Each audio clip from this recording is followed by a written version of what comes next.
വിചാരിച്ചിട്ടോ ഒരു ഭക്ഷണത്തെയും കുറ്റം പറയരുത്. അതിന് ഉള്ളരിഞ്ഞുണ്ടാക്കാനുള്ള പണി നമ്മൾ ഒന്ന് അരിഞ്ഞു നോക്കാത്തത് കൊണ്ടാ. ഒരു കറി കുറ്റം പറഞ്ഞ് രണ്ട് വാക്കിലൂടെ ഇതെന്ത് കറിയാ എന്ന് പറയാൻ വല്ല പണിയുണ്ടോ? ആ കറിക്ക് അവര് വെള്ളം ചൂടാക്കണം, കൈ പൊള്ളിയിട്ടുണ്ടാവും, ചിലപ്പോ കത്തി കയ്യിന് കൊണ്ടിട്ടുണ്ടാവും, ഉള്ളി വേണം, നോക്കുമ്പോൾ നല്ല ഉള്ളി ഒന്നും കിട്ടുന്നുണ്ടാവില്ല, അയൽപക്കത്ത് തൽക്കാലം ഒന്ന് വടക്കല്ലല്ലോ എന്താ പറയാ അവരൊന്ന് വായ്പക്ക് വാങ്ങിയിട്ടുണ്ടാവും. ഇങ്ങനെയൊക്കെ എന്തൊക്കെ കഷ്ടം. അതിൻ്റെ അടുത്ത് കുട്ടി കരഞ്ഞ് അപ്പോഴേക്ക് കുട്ടിയുടെ ഡയാപ്പർ പാമ്പേഴ്സ് മാറ്റി കൊടുക്കാൻ അപ്പോഴേക്കും ഒരാൾ ബെല്ലടിച്ചതാന്ന് റെസിപ്റ്റ് വന്നിട്ട് ഇവരെ ഇതിന്റെ ഇടയിലാണ് വരുന്നുണ്ട്. അപ്പച്ചിരി ഉപ്പിട്ടോ ഓർമ്മല്ലാണ്ട് ഇച്ചിരി പേരിട്ട് പോയിട്ടുണ്ടാവും. നമ്മൾ ജുമഅ കഴിഞ്ഞ് വെല്ലുമ്പോൾ ഒരു വല്ലാത്ത വിശപ്പാണ്. അങ്ങനെ ഖത്തീബ് ഉസ്താദ് മിമ്പറുമ്മ കയറിയ പിന്നെ ഒന്നും ചെയ്യാൻ പാടില്ല എന്നല്ലേ. അപ്പൊ അടങ്ങിയിരിക്കുമ്പോ വയറ്റിലെ കാര്യം പിന്നെ ഓർമ്മ വരിക. അതാണ് ജുമഅ കഴിഞ്ഞാൽ വല്ലാത്ത, വേറൊന്നും ചിന്തിക്കാനല്ലോ, അടങ്ങിയിരിക്കണ്ടേ, മൊബൈൽ നോക്കാൻ പാടില്ല. ഖത്തീബ് ഉസ്താദ് മിമ്പറുമ്മ ഖുത്ബ ഓതുമ്പോൾ ഖുർആൻ ഓതാൻ വരെ പാടില്ല, ദിക്റെല്ലാം വരെ പാടില്ല എന്നാണ്. അൻസിതു മിണ്ടാതിരുന്ന് കേൾക്കണം.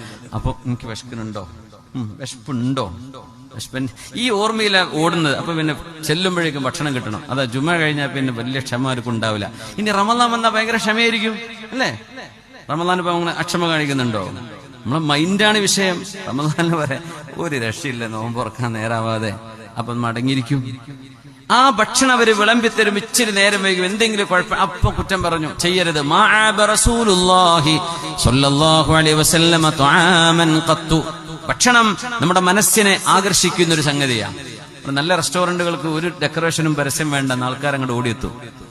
ചിലപ്പോൾ പൊട്ടിപ്പൊളിഞ്ഞ ബെഞ്ചൊക്കെ ആയിരിക്കും, എന്നാലും എന്താ തിരക്ക് എന്ന് പറയും. ഇപ്പുറത്ത് ലക്ഷറി ആയിട്ട് ഏസിട്ട് വെച്ചിട്ട് ഒരു മനുഷ്യൻ കയറുന്നുണ്ടാവില്ല. എന്തേ?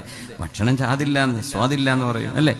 ഭക്ഷണം മനസ്സിനെ ആകർഷിക്കുന്ന ഒരു സംഗതിയാണ്.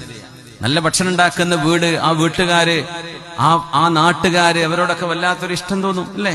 ഇപ്പൊ ടയറൊക്കെ എല്ലാം ഉണ്ടാക്കുന്നത്, ടയറൊക്കെ ഇട്ട് നാട്ടിൽ ഗൾഫിക്ക് പോവാണല്ലേ, ഗൾഫിലേക്ക് ടയർ എക്സ്പോർട്ട് ചെയ്യണം നമ്മള്.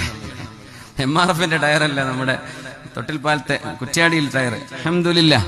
അപ്പൊ അതിന്റെ കൂടെ കറിയൊക്കെ കൊടുത്തയക്കും. എന്തോ ഒരു സന്തോഷം. നീ എന്തേ കൊണ്ടുവന്നു? അതുവരെ വയറ് നിറച്ച് തിന്നോനും ഗൾഫിൽ നിന്ന് വന്നു എന്ന് പറയുമ്പോൾ ഇറച്ചിമത്തലൊക്കെ ഉണ്ടോ എന്ന് ചോദിച്ചിട്ട് പോയി അടിക്കും അല്ലെ? അതൊരു ഇഷ്ടമാണ്. ഭക്ഷണം എന്നത് നമ്മുടെ ഒരു വികാരമാണ്, നമ്മുടെ അതൊരു രസമാണ് അല്ലെ?